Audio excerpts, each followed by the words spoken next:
kita mulai ya market review kita ya. Ini hari Selasa. Nah, kalau kita lihat market kita, ini kan mungkin tunggu hari Kamis ya. Hari Kamis ada rapat Dewan Gubernur Bank Indonesia buat nentuin suku bunga naik apa enggak. Nah, prediksi yang ada di lapangan itu kan ada kenaikan ya. Ya, moga-moga sesuai prediksi ya. Kalau dia naik, ya berarti ya pasar mungkin udah price in dengan itu ya. Nah, yang kita mau lihat sekarang di indeks harga saham gabungan, ini mungkin juga udah mulai selesai keliarannya, udah mulai kelar. Nih kalau lihat dari indikatornya ya, indikator MACD aja lah kita lihat ya. Ini kan tadinya bervolatilitinya lumayan gede ya, jadi habis naik terus itu ya. Nah, kita mau lihat ya, nanti mungkin dia akan mulai ini kan jadi periode udah mulai sideways ya kalau kita katakan gitu ya. Nah, ini jangan-jangan di sini ada VCP-nya nggak, konstruksi nggak ya.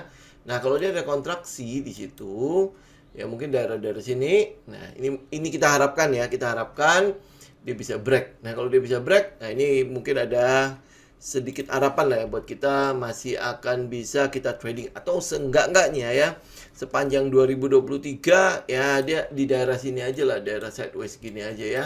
Jadi sideways berkepanjangan sambil menunggu pergerakan perkembangan dari mungkin konflik Rusia Ukraina lah, terus habis itu perkembangan bagaimana penanganan inflasi di Amerika ya, termasuk di Eropa dan lain sebagainya ya. Jadi inflasi-inflasi itu mungkin juga nanti akan berkaitan dengan bagaimana perekonomian Indonesia gitu ya, berdasarkan sekarang perkembangan globalnya seperti itu. Jadi efeknya ke Indonesia kira-kira ada nggak? Karena yang kemarin kita sempat lihat itu yang di Bloomberg ya, perkiraan di US itu memang pertumbuhan ekonomi memang terus turun ya. Nah, sedangkan kalau untuk yang Indonesia punya itu cukup stabil ya. Mungkin karena ada komoditi yang kita punya ya, karena kita didukung oleh komoditi itu, maka ya kita cukup stabil. Ya, semoga seperti itu. Jadi kalau misalnya seperti itu, berarti kita masih bisa, ya minimal kita masih bisa trading lah ya. Kita bisa menghasilkan seenggak-enggaknya untuk indeks harga saham gabungan juga dalam keadaan sideways ya.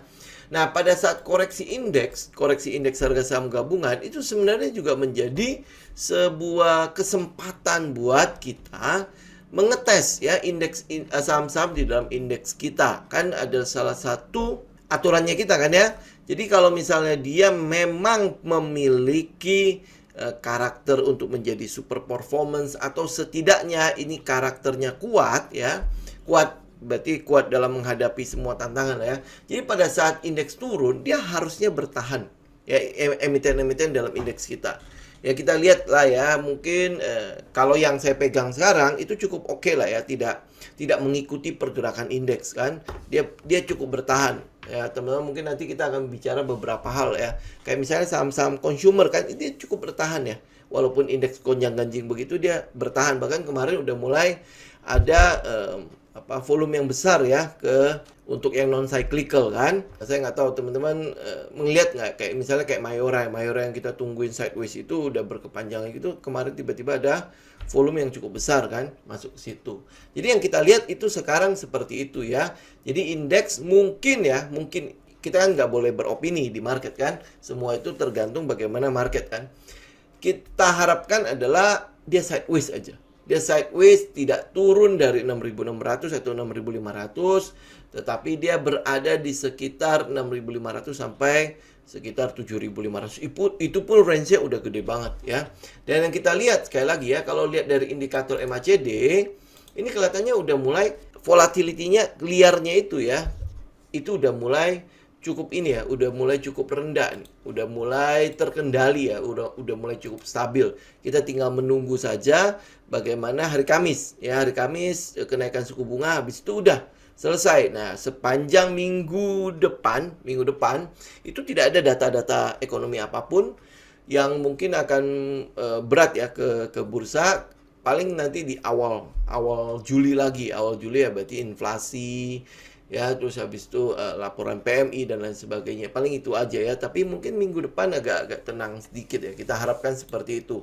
Karena kita lihat data-data ekonominya juga nggak terlalu banyak yang mempengaruhi bursa. Itu kurang lebih. Jadi kalau memang bursanya tenang, ini ingat loh ya, ini masih memang belum ada kepastian. Jadi kita masih tidak terlalu menyentuh saham-saham big cap. ya, kecuali memang mereka memang punya menunjukkan ada volume yang cukup besar ya di situ.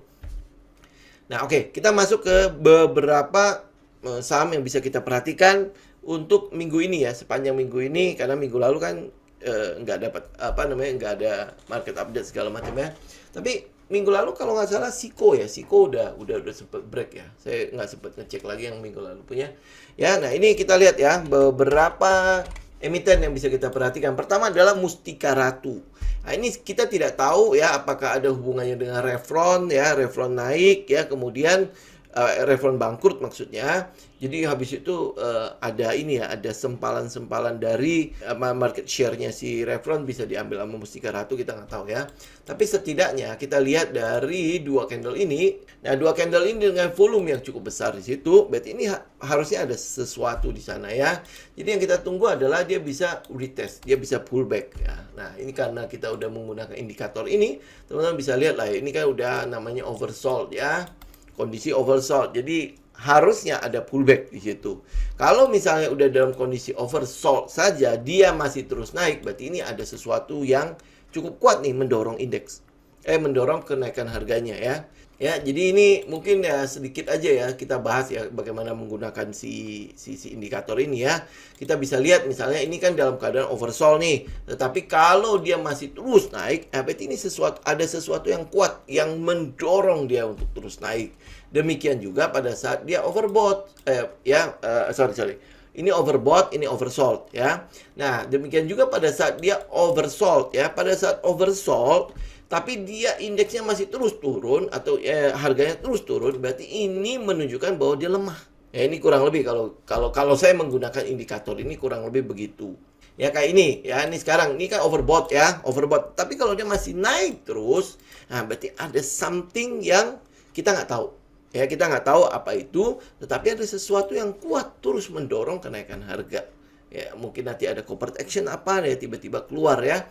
Ingat ya, market discount everything. Jangan tunggu beritanya, wah ini kenapa ya, ini gimana ya. Nah, udah tinggal cek teknikalnya. Kalau dia memang masih terus naik, berarti harusnya ada resisten-resisten yang dia tembus. Nah, pada saat resisten itu tembus, apa yang kita lakukan? Ya, tinggal teman-teman bikin trading plan-nya. Oke, ini sekilas saja ya mengenai Mustika Ratu dan seenggaknya bagaimana cara saya membaca indikator overbought oversold-nya. Ya, terus habis itu ada RIGS. Ini kan dia kemarin udah break di sini nih. Ya, udah break di sini, kemudian dia sempat pullback ini walaupun pullback-nya cukup tajam ya. Tapi ini kondisinya sudah mulai ada kenaikan lagi nih.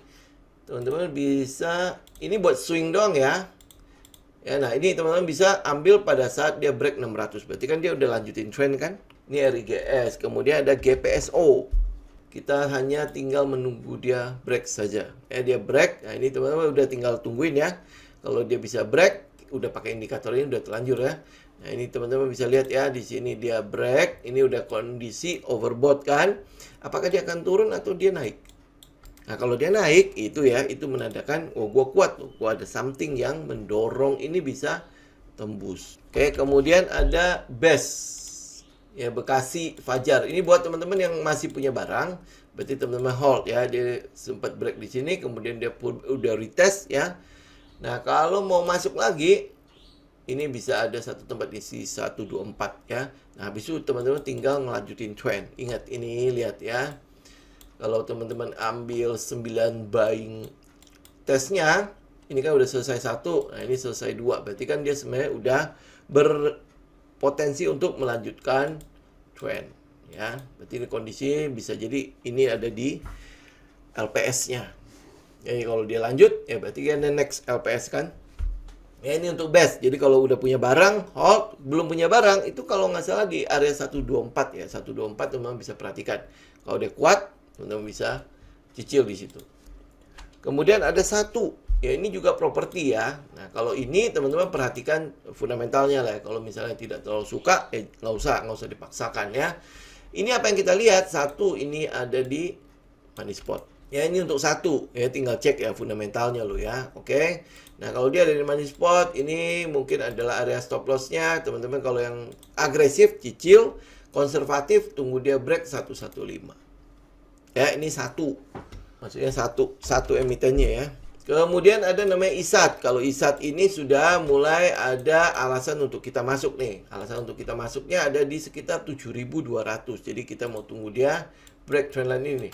Ya kalau dia break, ini berarti ada potensi untuk ngelanjutin trend. Ya ini ISAT. Kalau ISAT begitu, habis itu kita mau lihat teman kita ya, si Friends. Nah Friends ini sedikit lagi ya, kalau lihat dari resisten yang dekat-dekat aja ya, ini ada di sekitar 90 lah, 89-90 ya. Jadi ini udah sekali lagi ya, ini menunjukkan bahwa ini area ini, nih 877 sampai 81 ini cukup kuat ya untuk menahannya ya. Nah, moga-moga ya ada sentimen mengenai penambahan modal ya. Penambahan modal, kemudian itu kan kalau tidak salah akan dilakukan RUPS itu tanggal 12 Juli. Ya, moga-moga ini ada dorongan ke sana. Kalau tidak salah ya, PMHTET-nya itu di angka 100 ya, 100 perak ya. Ya, kita tinggal lihat ini bisa nggak sampai ke 100. Target saya kan 117 ya. Ya, 117 118 ya. Ya, moga-moga bisa lah. Kemudian kita ada namanya Bino. Nah ini plastik ya. Nah ini plastik, kenapa dia break nih? Ini lihat ya, ini kenapa dia break. Break ya berarti volumenya cukup gede ya. Volume cukup gede. Ini ada satu tempat lagi nih, teman-teman bisa perhatikan di sekitar 150. Jadi kalau break ini, siapa tahu dia masih ada pullback-nya. Pullback kemudian lanjut gitu. Ya. Jadi kalau teman-teman mau yang agresif ya, ambil di dekat-dekat 138, berarti kan stop lossnya di bawahnya loh ya, di sekitar ini deh.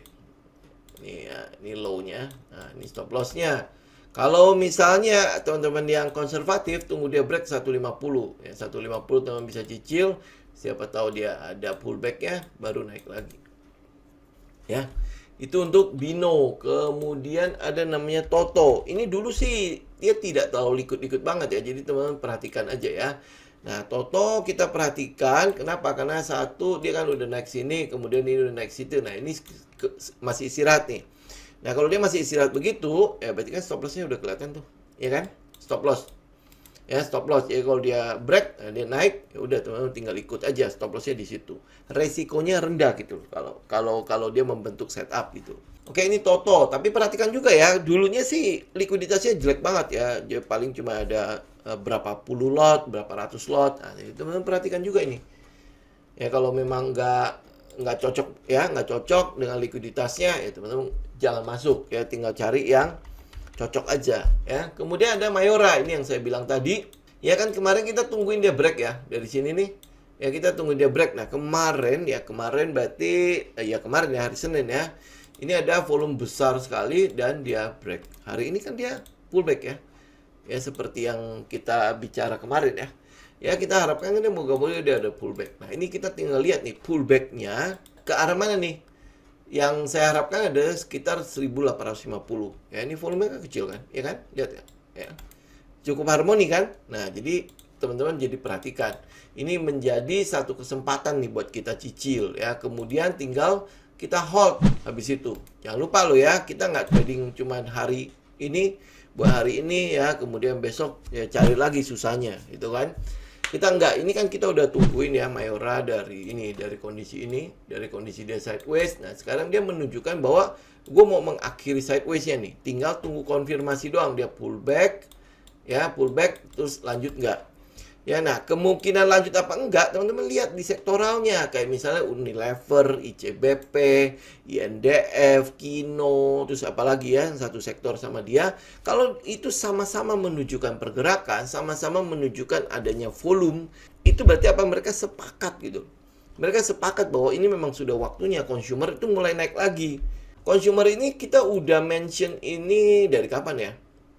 Ya dari kapan gitu kan, waktu di rotasi sektoralnya loh ya, bahwa kita akan mulai ke arah defensive stock kan. Nah ini salah satunya nih. Nah akhirnya ada volume kan, ada volume mulai muncul lagi. Terus untuk Mayora sendiri itu dia udah break nih, udah break dari konsolidasinya. Lanjut apa enggak tinggal konfirmasi aja. Teman-teman bisa tunggu di sekitar 1800 ya, 1800 sampai 1850. Itu Mayora. Kemudian AMRT ini masih satu sektor juga. AMRT itu ya, kalau teman-teman lihat selama dia masih berada di 1770, ini teman-teman masih bisa hold ya, masih bisa collect. Ini lihat aja nih, volumenya nggak ada kan pada saat setelah break, volume nggak ada kan. Nah, kita juga harapin Mayora kurang lebih kayak gitu. Jadi mungkin dia nunggu momen lagi di situ ya, terus habis itu apa? Stop loss-nya juga kelihatan. Ngerti nggak stop loss kelihatan? Jadi risk kita kecil gitu loh. Jadi kalau dia breakdown di sini, kita keluar udah. Nggak usah beropini. Ya ingat ya, jangan beropini. Oh pokoknya ini udah mulai, pokoknya rotasi sektoralnya seperti itu. Jadi kalau dia break pun gue hold gitu. Nggak usah beropini seperti itu. Trade your plan. Ya kalau memang rencana kita atau trading plan-nya sudah menunjukkan itu ada di area stop loss, keluar. Udah nggak usah kompromi, nggak usah beropini. Nanti cari alasan untuk bertahan di situ. Terus habis itu nanti terus turun, akhirnya nyangkut minus 50%. Aduh, udah sayang, mau keluar bagaimana? Jangan sampai seperti itu ya. Loss kita cuma mau loss yang kecil. Ya ingat ya, loss kita yang kita izinkan, rugi yang kita izinkan masuk ke dalam trading plan kita, masuk ke dalam trading kita adalah rugi yang kecil. Kalau rugi yang besar udah datang, udah harapannya untuk teman bertahan di trading udah pasti kecil. Ini AMRT ya. Nih jadi perhatikan ya. Pokoknya dia selama di atas 1770, selama berada di atas itulah, pokoknya masih kecil-kecil di situ. Ya, ini yang teman-teman bisa lihat ke situ, oke? Kemudian ada SPMA. SPMA. Ya, SPMA ini kita tunggu 665. Oke, 665 ini masih ngelanjutin ini kan, ngelanjutin sideways ini. Tinggal dia break apa enggak. Kalau dia lanjut, nah ini yang kita mau ikut ya. Ingat loh ya, lanjutnya ke atas, jangan lanjut ke bawah juga. Oh murah, gitu ya, terus diambil gitu. Ingat loh ya. Kemudian ada IPPE. Ini IPPE nih, kan dia setelah dia turun, kemudian dia menunjukkan ada pergerakan mulai lagi. Ini kan pullback nih, ya. Kemudian dia menunjukkan ada pergerakan mulai lagi. Nah, ini kondisi di mana kita sebut sebagai istirahat. Nah, pada saat dia istirahat itu kenapa kita butuh sih dia istirahat? Karena kita butuh tahu nih stop loss gue di mana selama dia istirahat. Berarti kan penting kan ya di low-nya selama dia istirahat itu kan berarti dianggap penting oleh si yang nunggu ini nih, ya. Nah, maka dari itu begitu dia break dari low yang ada pada saat dia istirahat, ini kan berarti mungkin yang nahan, ya market maker dan lain sebagainya udah merasa bahwa kayaknya enggak deh, udah gue kabur. Nah, kita kabur juga. Kemudian ada kuas. Kuas kan ya lihatlah bisa kelihatan. Cuma ini mungkin akan ada sedikit kesabaran ya. Kuas, tapi ini ada lonjakan volume di sini sudah mulai menunjukkan bahwa ada aktivitas di situ. Ya, jadi ya teman-teman perhatikan kuas. Ingat loh ya, ini kalau diperhatikan itu bukan cuman besok dia nggak naik. Wah, nggak gitu ya. Ya, ingat loh ya, pokoknya kita tradingnya bukan trading harian. Ya. Oke, nah ini kuas teman-teman perhatikan. Kemudian ada DRMA, ini saya mention lagi karena ini cuma tinggal break doang nih. Ya, tinggal tunggu break doang nih. Ingat ya. Ya, jadi ini tuh perhatikan karena saya udah menyebutnya berkali-kali loh. Ya, DRMA, kemudian ada namanya Enzo. Pergerakannya gini. Ya, ini kan dia nggak ada, kemudian dia mulai bergerak. Nah, ini kan berarti harusnya ada sesuatu ya, tetapi ini dekat sekali dengan 50. Jadi ya, teman-teman tinggal berhati-hati. Kalau nggak cocok, sekali lagi jangan ikut. Karena ini 55 ke 50 itu dekat sekali, ya. Sekali lagi ya, ingat ya, kalau tidak cocok jangan ikut. Jadi sesuaikan dengan karakternya. Nggak usah dipaksain. Oh, Enzo 55. Wah, ini murah nih, murah. Kalau dia jadi 100 aja itu udah beggar dan sebagainya. Enggak, kita nggak ngincar kayak gitu ya. Kita ngincarnya adalah memang karena ada teknikalnya, ada setupnya yang memang kita bisa kejar. Ya. Tapi kalau nggak ada, lihat ya, ini 55 kan masih ada kesempatan nih. Di sekitar 52 teman harus keluar. Nah, tapi ini 55 ke 50 mungkin cepat juga, ya kan? Nah, jadi sesuaikan dengan karakter. Kalau nggak berani, jangan. Gitu aja, ya. Kemudian ada terakhir adalah AKPI. Nih AKPI. Nah, ini kan kondisi istirahat juga, ya kan? Nah, kalau dia kondisi istirahat, teman-teman bisa ini EMA 20 kan udah dekat nih. Ya mungkin dia menunggu EMA 20-nya untuk nyamperin nih. Ya, ini posisi juga ya volumenya udah mulai mengecil kan? Ya, nah ini teman-teman bisa perhatikan. Ini tinggal masuk ke time frame yang lebih rendah ya, 1800. Jadi teman-teman tunggu aja break 1800. Begitu break, ya teman-teman ikut. Volumenya harus ikut ya. Pada saat dia break harus dengan volume besar ya, itu tinggal teman-teman ikut. Oke, nah bagaimana tanggapan untuk penghapusan kode broker dan tipe investor plus nggak bisa cek asing pagi ya? Ini sekali lagi ya, kita kan nggak pakai begitu-gituan, betul ya? Itu cuman untuk pendukung kita saja. Cek kita utama di mana? Pertama adalah kita punya indeks kan?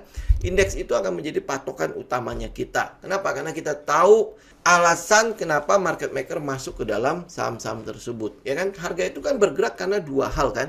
Antisipasi terhadap perubahan penting pada fundamentalnya sama kejutan. Kan tidak dibilang ya, kalau nanti pergerakan harga ditentukan oleh kode SC, kode CS, kode kode nggak ada kan? Tidak ada gitu loh. Maksudnya di dalam analisa teknikal nggak ada seperti itu. Jadi ya dia mau hapus mau enggak kayak nggak ada urusan dengan kita ya. Karena apa, yang kita patokan pada kita itu adalah analisa fundamental, analisa teknikal, sama analisa sentimennya. Itu patokan kita. Karena teman-teman gini lah, nggak usah jauh-jauh lah ya, teman-teman pergi keluar aja, bursa mana yang ada kode brokernya dan lain sebagainya, mereka survive loh, survive sampai 300 tahun lebih. Lah kok kita cuma ditutup kode broker doang, ya nggak bisa cek asing aja, kita udah nggak bisa trading. Itu kan nonsens banget ya. Maksudnya sebuah alasan untuk mengkambing hitamkan ketidakmampuan kita dalam trading. Betul nggak? Ya ini kalau buat saya loh ya. Jadi kode broker dan lain sebagainya itu nggak penting buat kita.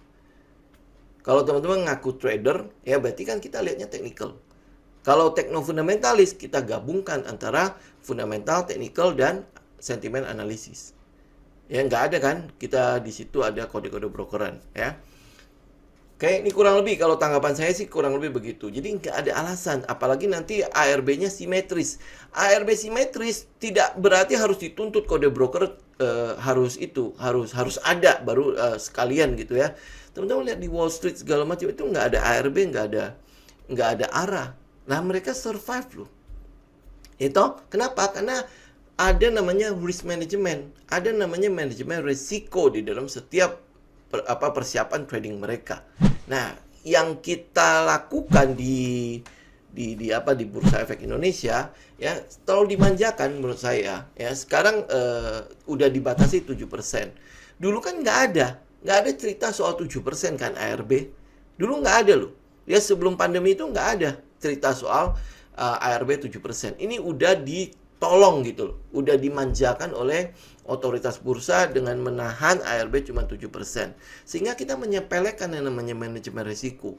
Dengan ARB 7% pun saya masih melihat kok banyak sekali yang minus 50%, minus sampai 30%, bahkan ada yang 60-70% bertahan loh di situ. Nah, apakah dengan ARB yang simetris itu terus kita ketakutan? Kalau teman-teman takut, berarti apa? Belajarnya kurang. Manajemen risiko sudah kita teriakkan sejak awal channel ini kan. Teman-teman harus tahu bagaimana memanage risikonya. Karena itulah gunanya salah satu pilar di dalam trading itu. Gitu. Jadi nggak ada alasan sebenarnya buat kita mengkambing hitamkan, oh otoritas bursa tidak memihak kepada retail, dia lebih memihak kepada bandar. Nggak ada urusan.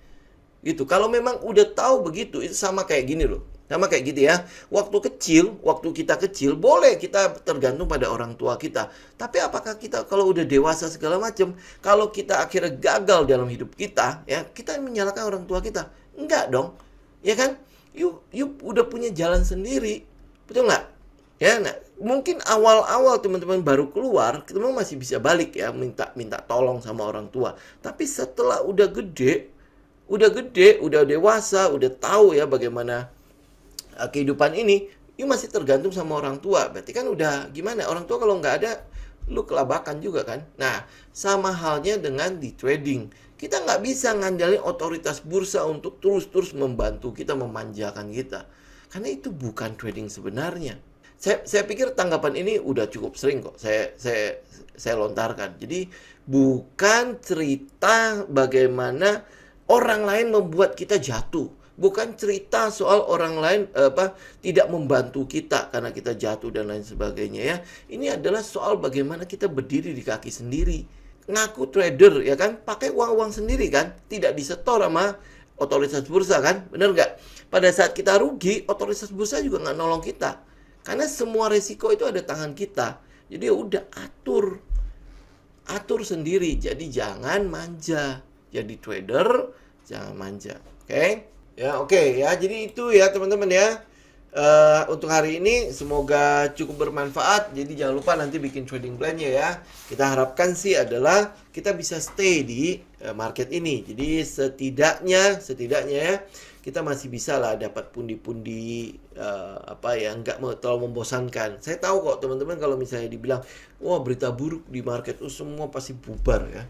Ya, videonya juga pasti nggak terlalu laku ya, biasanya kayak gitu. Ya, oke. Thank you semuanya. Sampai ketemu lagi di hari Kamis mendatang. Salam tim.